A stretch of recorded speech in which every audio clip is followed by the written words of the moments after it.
இந்த வாரத்திற்கான வாக்குத்தத்தம். ஆகையால் ஏற்ற காலத்திலே தேவன் உங்களை உயர்த்தும்படிக்கு அவருடைய பலத்த கைக்குள் அடங்கியிருங்கள். அவர் உங்களை விசாரிக்கிறவரானபடியால் உங்கள் கவலைகளை எல்லாம் அவர் மேல் வைத்து விடுங்கள். தெளிந்த புத்தியுள்ளவர்களாயிருங்கள், விழித்திருங்கள்.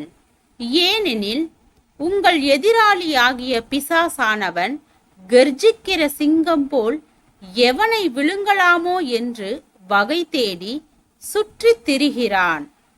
விசுவாசத்தில் உறுதியாயிருந்து அவனுக்கு எதிர்த்து நில்லுங்கள். உலகத்திலுள்ள உங்கள் சகோதரரிடத்திலே அப்படிப்பட்ட பாடுகள் நிறைவேறி வருகிறதென்று அறிந்திருக்கிறீர்களே.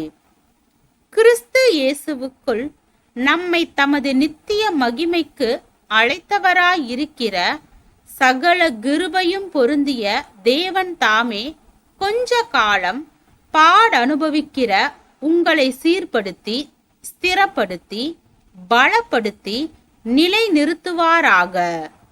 1 பேதுரு 5வது அதிகாரம் வசனம் 6 முதல் 10 வரை.